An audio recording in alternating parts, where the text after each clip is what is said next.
Good morning and welcome to Moments with Melinda. My name is Melinda Moulton, and today I have with me one of my most favorite humans on the planet, Mark Redmond. Hi, my dear. How are you? Hello, Melinda, and you're one of my favorite humans on the planet. We have that in common, We see? do. We do. I can't wait to A spend the mutual time. admiration society. I know. We go way back, don't we? Yeah, we We do. We do. do. We do. Well, for my viewers who not many of them who don't know about you, let me sing your praises. Thank you. Mark Redmond is the executive director of Spectrum Youth and Family Services in Burlington, Vermont, where he has served since 2003.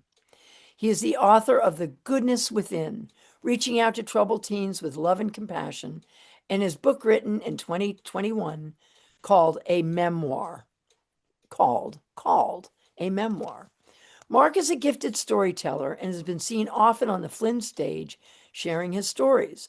Mark's columns have appeared in Forbes magazine, Huffington Post, the New York Times, and the Washington Post. Mark graduated from Villanova University and majored in finance.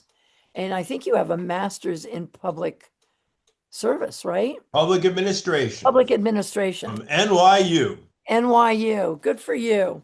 So, thanks for being on my show today, the day before Thanksgiving. I think it's appropriate to have you because I have a lot of thanks that I want to send my way to you and the work you've done. But Thank let's you. start at the beginning. Yes. Share with my viewers a little bit about your life and growing up in a large Catholic family on Long Island. That's a big, yeah, it's the intro to the book. So yeah, I grew up the oldest of five kids. It was like if you've ever seen that old TV series, The Wonder Years, it was just like that. My dad was a businessman. He would take the train into New York City. He sold big buildings. He was in commercial development. He worked for Merrill Lynch. And then my mom raised, she had five kids in 8 years, right? But everybody did then. Everybody in our block had, eight kids, five kids, four kids. And we'd all be out on the block playing kickball, baseball, football. My mother would call us in. My dad would take the train home. We were we were Catholic. And so, the church, we all went to Catholic school. That was a big part, going to Sunday mass together, playing Little League. It was like an idyllic, how America was back then. And, Well, JFK was president. In fact, the other day was the anniversary of his assassination. I tell people, I remember that day so well, Melinda. I'm sure you do too. I'm sure you do too, right? Exactly. Where I was in first grade, I remember hearing the church bells ring in the middle of the day, which is so unusual, and the nuns saying, something has happened. We're sending you home early. We want you all to say the rosary on the way home. So it was pretty traditional, white, suburban, middle class, upper middle class and it was a upbringing. happy life. It was a happy life. Yes, yes, it was a You- nice life. I can tell you're kind of a normal person. And now I know why. So let's talk about your career. Your career started working in New York with a job in a manager training program, Right. multi-billion-dollar insurance company on Madison Avenue. And yet you ended up working at the Covenant House I in know. Times Square, working with homeless youth. What drew you to this work? So, I followed the traditional path. I remember when I got into Villanova and I had to fill out a form when I was senior in high school, pick a major. And so I said to my dad, which box should I check? It was like nursing, liberal arts, business, engineering. He goes, well, what do you want to do with your life? And I said, I'm 17. I don't know. He goes, put down business. Everybody studies the same stuff anyway. Because it's an idiot. He was a businessman. So that's what I checked. And I just did it. And I was very, well, I was head of the finance society. I ended up in, almost with the 4.0. And I got a great job on Madison Avenue. Everybody wanted to get into these management training programs, very selective. And I had an apartment on 62nd Street and Park Avenue with a little balcony and a barbecue. And I was making a lot of money and everything was going swimmingly. But a friend of mine, she had chosen a different path. She said, working at this place called Covenant House for runaway kids and homeless kids in Times Square. Now, Times Square now, Melinda, if you go right, it's fun. It's Hard Rock Cafe, Disney Elmo, there's characters. Elmo. Yeah, there's Yeah. Elmo. Back in 1981, it was like pimps, drugs, death, prostitution, strip club. It was awful. And that's where homeless kids hung out. So she said we could really use help, you know. So I said I'll go there one night a week after work, take a different subway.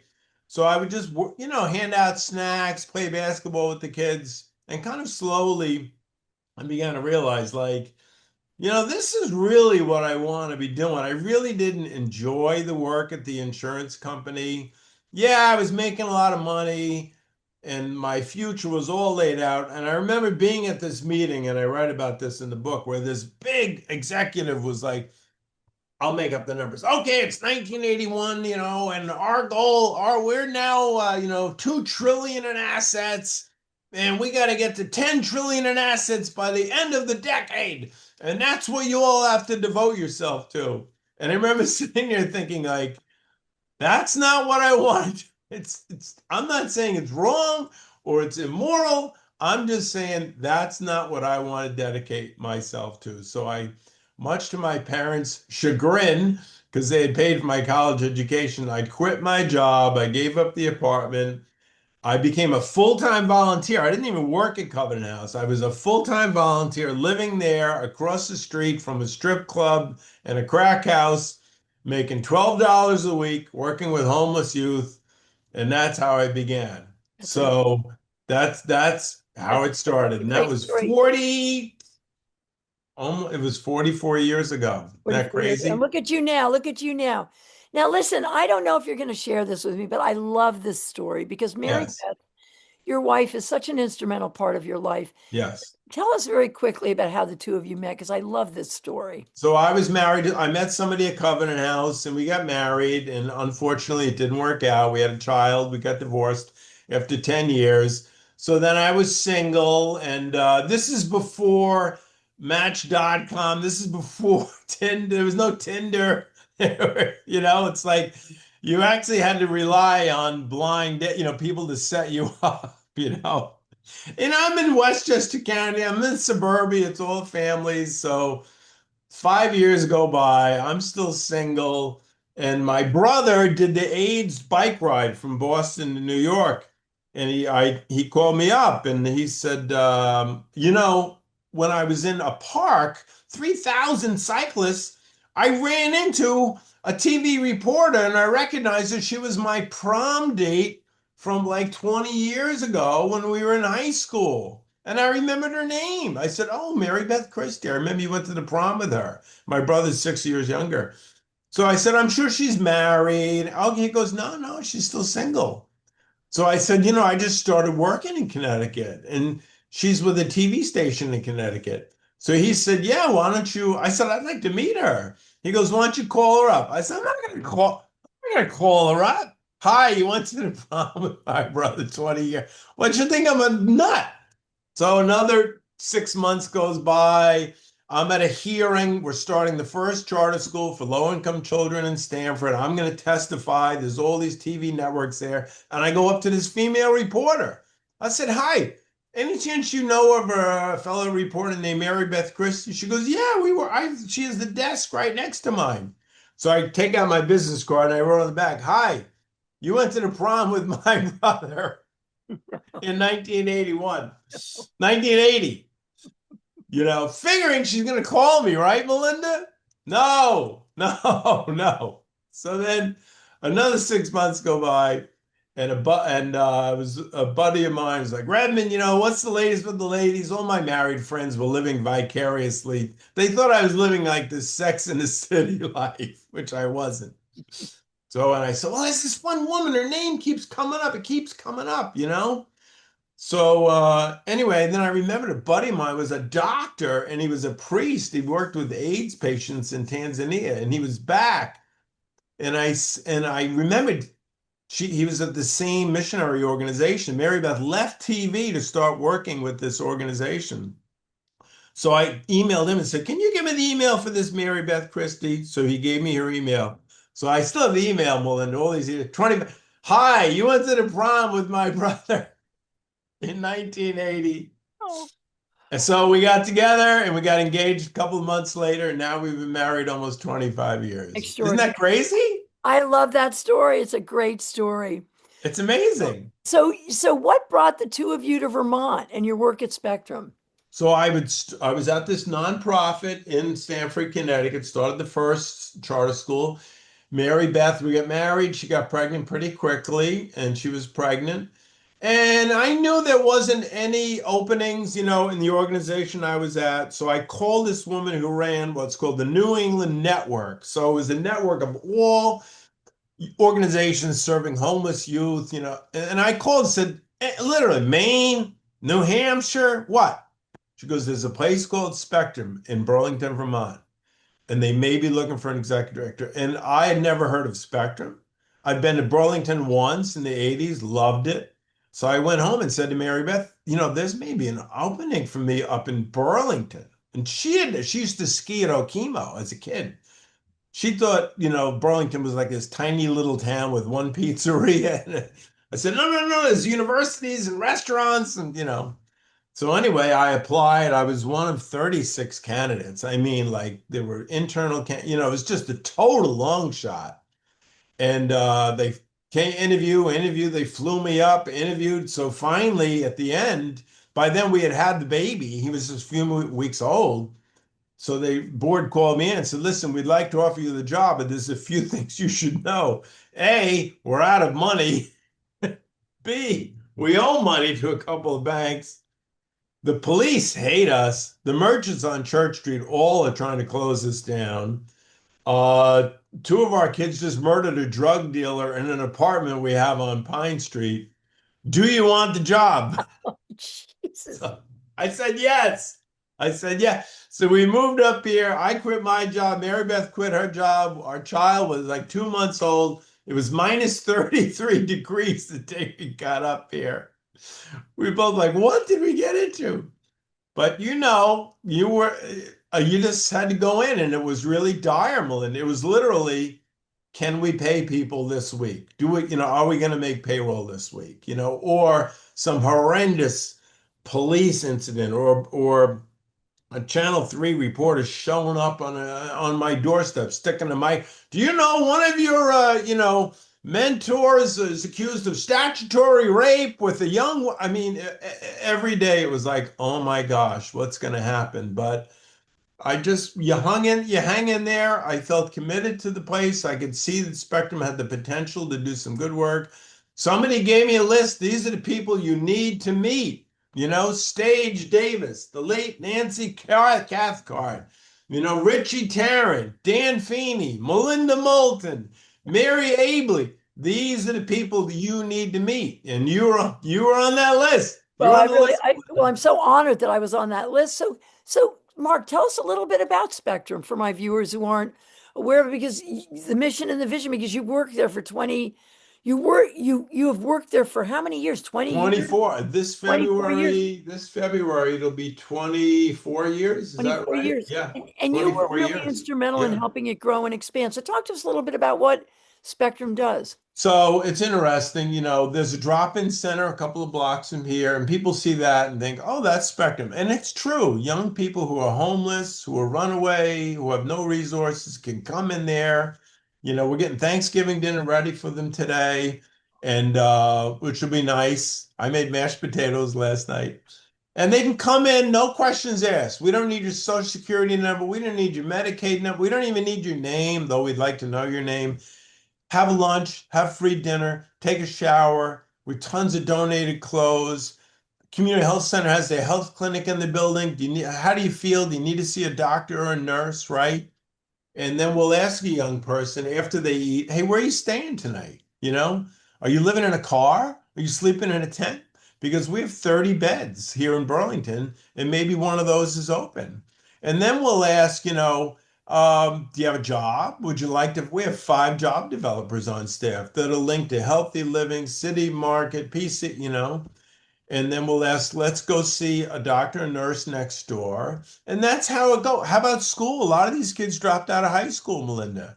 Well, let's go to Vermont Adult Learning and help you get your GED. Or let's go up to VSAC and help you apply to CCV. So and then mental health and addiction are huge in this population. We have 14 licensed mental health and addiction counselors on staff. So one of them works in the drop-in center right there. So that's how it all kind and people when they hear that, they say, "Oh, now I know why it's called Spectrum, Right, right. because it's not just about housing, it's not just about employment, it's not just about education. We even have someone teach kids how to drive a car. It's all those things, right, Melinda? It's all It's like almost with like your parenting. children and my child. Well, it's almost like parenting, the way that you were raised by your wonderful Yes, parents. yes. They And really unfortunately, many of these kids, don't their have parents are parents. either missing, or their parents are in prison, Yeah. or their parents are homeless themselves, or the kids have lived in 5, 6, 7, 8 different foster homes by the time they're 18, So how or many, they're in the children's mental health system, Melinda. And now the diagnosis they had when they were 17 doesn't fit for the adult mental health system, or their IQs there are all these cliffs that kids hit, and all the services they had just get kind of ripped out from underneath them. So so that's really where Spectrum comes in. that's phenomenal. Thank you so much for that overview. And Sure. for my viewers too, I have it on one of these pages. You can visit the website. It's give me the website because I can't. SpectrumVT.org. SpectrumVT.org. VT.org. And Go it's a visit. very good website. Explain. Great website. Yeah. And also make a donation. I really appreciate it. Oh, yeah. That's on there about Yeah, 100 times. that is, I know, I've seen that. So, so, so Mark, let's move Yes. to 2019 when you created a one-man show about Yes. your career, and it sold out on Broadway It's true. I was on and Broadway. and at the Flynn Theater. That is a remarkable experience for you. Yes. Talk to us about this time for you So to I hit think I'm a Broadway. natural. I I mean, grew come up in a on. big Irish Catholic storytelling family. My dad was storyteller and this is before people had iPhones and we'd all be around the Thanksgiving table. He'd be telling, and each time he told a story, it would get bigger and more fantastic. So I called him a few years ago when he was alive, and he said, "Son, you really got this storytelling stuff down." I said, "Well, Dad, I learned it from you." And he goes, "Yeah, but mine were all BS." Oh, At least yours is wow. true. So anyway, I love The Moth. It's on public radio stations all around the country. I've been listening to it for, I don't know, 20, 30 years now. It's a podcast. And it's just ordinary people getting up in front of a mic, not actors. You have 5 minutes to tell it interesting. And I love it. And And at the end of the month, they always say, if you have a good story to tell, call 1-800 The Moth and leave us a 1 minute pitch. And in 2013, I did that. I left a 1 minute pitch, didn't think anything about it. And 6 months later, I get an email. Hi, I'm a producer at The Moth in New York City. We're coming to Burlington, Vermont for the first time ever to the Flynn Theater. Call me. I want to hear your story. Wow. So it had been so long, Melinda. I was like, what did I say? What was the story? He goes, oh, something about this little girl and her brother died of a drug overdose in some church. Oh, okay, okay. So I tell her the story over the phone. She goes, okay, you're in. I said, what do you mean I'm in? She goes, we're going to have 6 storytellers. We're bringing in people from LA, New York City, Chicago, our best storytellers around the country. And you're Vermont. You're the Vermont storyteller. Bravo, bravo. Although Charles Lindbergh's daughter lives in the Northeast Kingdom, they added her to the mix, so she Oh, was the that's other a good thing. Vermonter. I think I was at that show. Yeah, you might have been there. You might have been there. So now, Mark, when the pandemic hit, Yeah, you sat down and began to write your memoir about the stories and moments in your life that were transformational. It yeah, is called Called. And in this book, which was published in 2021, you write, well, this book encapsulates my entire 60 plus years of living. Much of it right, is about my 4 decades helping homeless and at risk youth. Now, Mark, right. I was wondering if you would read a chapter from your book called, and I would love it if you'd read chapter 23 about Nafari. Yeah. Now let me see. Thank you Oh so yeah, much. it's a pretty short chapter. Okay, you ready? I am. In June of 2015, Mary Beth Liam, our son, and I traveled to Washington to attend a family wedding. Mary Beth recommended we go a few days early to show our 12-year-old son the sights and memorials, so that's what we did. Our first night there, we went out to dinner with a relative. Liam asked if we could go see the Lincoln Memorial. As exhausted as we all were, we took a taxi there, and I was glad we did. Seeing the Lincoln Memorial, reading the Gettysburg Address, and Lincoln's second inaugural speech all lit up at night was very moving. We then walked over in the dark and in a light rain to the Vietnam Memorial, also very emotional in its own way. We then pulled out a map of the city and noticed that not far away was the Martin Luther King Jr. Memorial. We headed that direction and shortly came upon the recently installed statue of Dr. King, surrounded by a number of his quotations chiseled in the stone. It was an incredible sight, and in my mind, immediately shot back 20 years to a teenage boy I knew when I worked at St. Christopher's in Dobbs Ferry. His name was Nafari, but he called himself Nafi and asked us all to do the same, which we obliged. He was 15, African American, and had grown up in a low income section of New York City. I can't remember his family situation, but it was probably like many of the youth at St. Christopher's, parents in prison or addicted to drugs and alcohol or missing. Standing at the memorial, I thought of Nafi because every year on Martin Luther King Day at St. Christopher's, we made a special effort to celebrate the holiday. And one year, the person who ran the cottage where Nafi lived had asked each young man to fill out a piece of paper on which there was a picture of Dr. King with this sentence, quote, I have a dream that blank, end quote. The assignment was for each of them to write in what his dream was. They were posted on a wall, and I started reading them until Naffy's stopped me in my tracks. I have a dream that I will be more than a street person. It still affects me all these years later. Naffy's dream that he not end up living on the street was to me incredibly sad and very telling. I've thought many times about what I might have written as a teenager in completing that sentence and what my peers might have written. I have a dream that I will be an engineer, a doctor, a lawyer, successful, a sports star, a business owner, rich, married. But for Naffy, his dream was that he not end up living on the street. And he likely wrote that because he grew up in a neighborhood where he saw many people in that condition. His greatest aspiration was that he not end up like them. It's been more than 2 decades since I last saw Naffy, and I have no idea how he fared after leaving St. Christopher's, what he's doing now, or if his dream came true. I hope it did, and that he has a good life, a happy life. He was a nice young man, and he deserved that. We left the memorial, walked over to see the Franklin D. Roosevelt Memorial, and then took a taxi back to where we were staying. Before going to bed, I decided to quickly check the news on my iPhone, and I learned that at the very moment we had been at the Martin Luther King Jr. Memorial, and I was thinking about Naffy, 9 African Americans had been shot and killed in a church in Charleston, South Carolina. The entire world would soon learn that the killer was a white supremacist. Mark. To my viewers, Mark Redmond called, and you can pick it up at your local bookstore. What a beautiful story. Thank you. Story, what a tragic story. But thank you for that. You're So, welcome. so with all the challenging work that you do, it gives you so much, but it also takes so much because helping to serve unhoused teens and helping them to find purpose and light in their lives is very challenging. How do you take care of yourself to have the strength to do this work?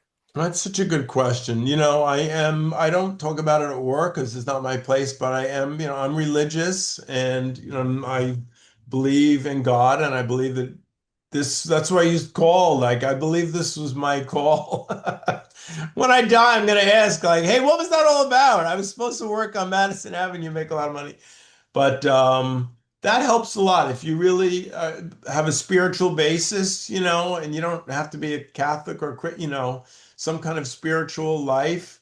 I meditate every morning for the first 20 minutes of every morning, and then I try and meditate again later on in the day. So that I'm married to a wonderful, supportive person. I think you agree and know that is just a lifesaver because I was in a marriage where I didn't have that for 10 years. And that's a huge help. I have two wonderful sons. And then, Melinda, this is not a sprint, right? Like, Mhm. there's been times like I just work harder and harder, and you just burn yourself out, and you get depressed, and you get cynical. This is a long journey. But That is kind of in hard. your book called, you do write about your own struggles with depression. Yes. Share a bit of that with my viewers, if you would, because in your book you show a deep vulnerability.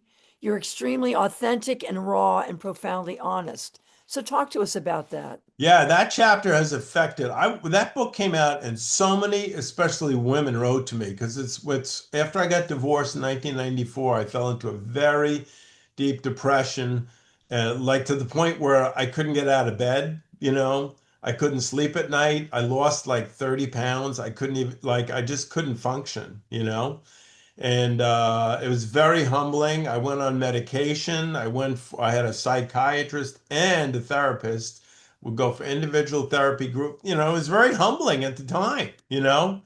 And but that has helped people. So many women, especially that I'm giving my husband this book and I'm asking him to read that chapter because we have such a stigma against mental health, that you're weak and you shouldn't have to go through this. And so many men especially don't want to admit that. And it's nothing to be ashamed of. And I'm so glad I really hesitated before I wrote that chapter, but I'm glad I did. And, I've struggled with depressions. Oh, that was a very serious depression. It really sunk me. And thank God I came out of it. And exercise is key. I tell people, and now I'm kind of in my wider family, all my cousins. If somebody's going through a period like this, I'm the one they call, and I'm like, these are the things. Don't be afraid to go on medication. Don't go be afraid to see a therapist. Make sure you exercise. Keep a routine. Get yourself out of bed. You got to force yourself out of bed. Get out of bed. You're here. So it has been I'm really glad I wrote the chapter now. And Oh, I've had other periods since then, but now I know, like, I can feel it coming on. I know how to handle it. I'm like, it feels crappy, but I've been through worse and it always ends. So I'm really glad, first of all, you asked me about that chapter, and I'm really glad I wrote it because I thank you. hesitated when I wrote it. Thank you. Yeah, I don't feel like in this book you hesitated. So I'm Yeah. glad you did. So let's get into some stuff that's going on right now. During this time of division and fear in our country, where people are being picked up off our streets and the military is present in our cities, you are all about the spirit of compassion, care, and love. You believe that miraculous things can happen. How are you coping with our current state of affairs? And how can my viewers learn from your wisdom to see some light in our current times? Oh man, that is such a great question. These are very difficult times. And I worry about spectrum. When I got here 24 years ago, we were 98% reliant on government funding. And because of you've been very generous to us, many, many people, we've expanded, we're in another city, we help way more kids. And it's more the generosity of people like you and others that we are able to do what we do, but we still do rely about 38% on some government funding. And I'm very, very worried when what I call the big ugly bill kicks in. I was in a webinar the other day with the state of Vermont. October 1st, 2026 is going to be a day of reckoning for, Vermont and for a lot of nonprofits. So we'll be fine. We're not going to have to close or anything. I do worry we may have to shrink a bit, which I don't like to see because there's kids out there, who we're helping. So other than that, my spiritual practices of meditation, I do fasting one day a week. things like that are, I think, are more important than ever for those who do have some kind of meditation or yoga, whatever their practice is to help center themselves. Otherwise, if we start to give into fear, if we start to give into, they're gonna call us nasty names, we're gonna call them nasty names, like we have to really try and base ourselves on what's important. I feel like I remember talking to you at Main Street Landing when Donald Trump, I remember this like it was yesterday. And you saying to me, Mark, this is something our country, it's bad what's happened, but it's something our country kind of has to go through. This is like the last gasp. I remember what you said of white male patriarchy. It's sad to me that we're back there now. I'm hoping as a country we're gonna learn from it and move ahead. And it's real. I have a column, it's coming out soon. It's just really, really sad. The language the vitriol that's being used by our president, calling a woman a pig. I mean, just stuff, right? You and I lived through Nixon, right? Well, I yeah, mean, I would take Nixon any day over this yeah, stuff. I mean, that was bad. The So, invasion of Iraq, a country that didn't have anything to do, you and I have seen some really erroneous decisions by the United States, but I never thought we would see what get we're to in this today. level, you Well, know? and the picking up of these people and saying, having the Supreme Court say that, and I think might have a question in here about that, about if they're a person of color and they don't speak our language and they have low income jobs, you can pick them off the street. But let's move into your faith. I'm Yes. fascinated by this because you have such a strong faith in today's world, where really the Christian right, the nationalists, have taken a position that truly flies in the face and the faith of the Jesus doctrine of caring for those in need. Talk to us about this modern and tragic phenomena that's happening in American Christian life. It's very, very mysterious and sad to me. I feel like saying to these people, what Bible are you reading? You know, what gospel are you reading? So, not as executive director of Spectrum, but 2 weeks ago, there's a group of men in my church, the Catholic Church, and we're very frustrated by seeing people in masks, picking people up off the street. The poor superintendent Winooski was detained, right? He still doesn't know why. What do we do? What do we do? And I read an article about what priests and other religious groups are doing in Chicago. So not as head of Spectrum, but personally, myself and Mary Beth is an ordained inner spiritual minister. We organized a witness at ICE 2 weeks ago. And I said, I want all that. We had a rabbi there. We thought maybe 50 people. It was raining, it was snowing, it was freezing. 125 people showed up. It wasn't a protest. We sang, we prayed, Mary Beth gave a reflection, and we're going to do it again. We're going to do it in Advent season. You And must love this new pope. yeah, Yeah. we went to college together. Pope Leo Wow. and I were in Villanova He at the same time. He's At the so same time. amazing. And he really is the superstar of all of this. I'm Yes. so glad Yes. he takes that nasty power away. Yes. So Yes. just recently, Mark, you testified to the Vermont legislature on S-36. It's an act relating to Medicaid coverage of long-term residential treatment for Right. co-occurring substance use disorder and mental health. Right. Talk to us about this bill, and was it passed? That was not passed, but we're going to go back at it again. I have been working with judges and probation and people. There's a couple of things we need to change in Vermont. One is we don't have a heroin crisis anymore. We have a fentanyl and xylazine crisis, and it's very different. And sending someone to rehab or detox for 14 to 17 days and then sending them right back to the same neighborhood or hotel where they were using and they're going to relapse almost immediately. So what I'm saying is you go to New Hampshire, you can get 90 days of levels of care. And I'm saying let's do that here in Vermont. You may still relapse after 90 days, right? Let's not kid ourselves, but your chances of recovery are way better. In terms of the mental health thing too, I do, and this is controversial, not everybody agrees with me, But if someone is a danger to themselves or others, their mental health is to such a degree that they're a danger to health, to self or others, we need to, I'll use the term, it's an ugly term, involuntarily commit that person to a mental health facility, at least for a period of time. I'm not saying forever, so they can get the help they need. But we see this at Spectrum. We send them up to the hospital. They send them right, oh, they're fine. And I'm like, no, they're not. They're not, you know? So I've been working in that for years. I've testified on that. It hasn't passed yet. There are some people who are good people who see it differently than I do, but I think more and more we're seeing. And if Well, you come downtown, you'll see it every day. You well, know, well, we're going to talk about that in a second, but you remember we had the day station down at Union Station for 16 years? I forgot And that. That's cots right. and they would come and folks would come down, line up and go into the basement of Union Station. They'd get all their services and their care. And I agree with you. I mean, I agree with you. People who are dangerous to themselves and others, they need the care that they deserve. So, as you know, Mark, Burlington has been getting a bad rap since Yeah. COVID because of the experiences that visitors have been having when they come to the Yes. city. So talk to us about the problems that you were seeing and how you think we can work towards solving them. And I want to add to my viewers that I go to Burlington all the time. And just so you know, the city is truly making a remarkable comeback.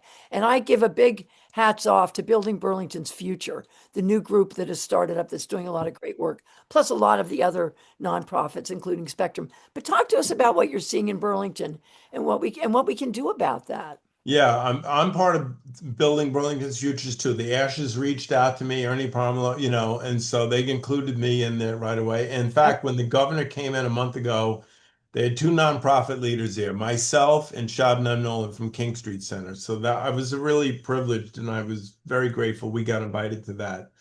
So there are good things. I think having Sean Burke back as our interim police chief he was a very good police officer here, great chief and staff. We're very, very fortunate to get him. So I think we're making our way back. A lot of the construction is almost done. There were a number of things that were working together. I mean, Melinda, it's a wonderful city, right? I don't have to tell you that, you It's know. it's I I think mean, one the of the most beautiful. first time I came here in the 80s, I remember leaving, looking in my rearview mirror, seeing Lake Champlain in the background and Mount Mansfield. I mean, how many places in America have just the geographic beauty that we And have, the right? people. I mean, the Yes, people, yes, the leadership of this city is phenomenal. yes, it really is. People are committed. They want to help. They help Spectrum. We have some COTS. We have some wonderful nonprofits. They work together. There's no rivalries where we're out, we're all supporting each other. Absolutely. So to my viewers, I want to encourage you this holiday season. Shop Yes, local, go into Burlington. The stores are open. Great yes. local products. Please go to Burlington and eat there, shop there, and hang out there. And you can buy my book at And Phoenix yes, at Books, Phoenix right on, Books. And I will see you right on because I'll Church be there. Street. So I just want to ask you this because this really bothers me. Why Yeah. has the right waged a war on diversity, equity, and inclusion? I mean, what are they afraid of when it comes to lifting up Americans who have been marginalized? I mean, what's the big deal? It's like going after LGBTQ. I mean, it doesn't hurt the I mean, why? I don't get it. I really don't get it. We Yeah, have it. We have a diversity, equity, and inclusion committee. People have said, "Are you going to rename that?" I'm like, "No." no. I I mean, was at a thing at the State House, and somebody said these universities and these law firms that are all like getting rid of dating. their are making a big mistake because they are doing it thinking, "Oh, if we do this, the federal administration they'll take it easy on us." Instead. No, it's a sign of weakness. If you Exactly. give in on that, they're just going to come after. So I have said to our board of directors, we're still going to do what we Absolutely. do. I'm Well, not renaming anything. We're not doing anything wrong. We're not breaking any law. but And, it's 40%, this is true for Spectrum and the country, 40% of the homeless youth at Spectrum are exactly. LGBTQ, even Exactly. though only like 5% of the teenage population in America identifies as LGBT. What does that tell you? That there's a huge family, whatever discrimination. That's why so many end up homeless. Right. Not just Spectrum, that's countrywide. We need these kids need us to stand. And And if people acceptance and here, love. my wife and I took in an immigrant family 22 years ago from Somalia, 5 kids, that's in the book. 5 kids, ages 1, 3, 5, 7, and 9. Met him at the airport. Father didn't come. He stayed back in Kenya at the refugee camp. The mother, and we have stuck with that family. 23 years later, the oldest girl has a master's degree, helped another girl get a full scholarship at Champlain College. She's working for Vermont Legal Aid. Most of those kids have done really, really well. America is, for all of our problems, Melinda, it's still the land of It opportunity. is, and it's still the greatest country in the world. So, and I know that we're both worried about our democracy, I am. without saying. So we're coming to the end of our show. We've run over, but I needed the time with you. Sure. I wanted you to tell us what you tell your youth that you serve about hope and how our children can steady their hearts as they face a world of unknowns that for them are really scary right now. Yeah, it is a scary time. And when I talk to my own son, who started, and my oldest son, who's a nurse now, that we've been through difficult times before. This is a particularly difficult time. We need to join forces. We need to look for allies, right? And we did, and people ask me, "Oh my gosh, Spectrum must be depressing," and I'm like, "No, like I've seen so many kids who had faced unbelievable odds and yet transcended the odds and are doing really, really well. A young woman who was living in a car who's now halfway through her master's degree and interning with us. I mean, I see those, and we get emails from people donating money. I don't know if you remember me, Mark, but I was homeless and I lived in your shelter. Now I have a job at Global Founder. I mean, incredible stories, and it's very gratifying to think that Spectrum, and as director you're part of that. So Do you we know, can't get down, we can't get discouraged. You're always, you helped me feel optimistic 8 years ago, I and think you're an angel on earth, but on thank you. really, truly. But to my viewers, again, Mark Redmond is the executive director of Spectrum Youth and Family Services. Their website is spectrumvt.org. Please visit it and learn more about their incredible work. And if you can, please make a donation. Mark's book is Called, and it's available at all local bookstores. So that's about all the time we have. But I want to thank you for being my friend, for standing up for those who need your strength, for speaking out for those who are marginalized, and for steadying the hearts and minds of our youth who are facing some very, very difficult times. Mark Redmond, you are hope, compassion, love, and a bright light, all wrapped up in a remarkable being and a most beautiful spirit. And I love you so. I love you too, Melinda. I love you, my dear. Be well, and we'll You talk too. soon. Happy Thanksgiving and a Thank, great holiday. thank you for your time, my friend. Thank you. Bye bye.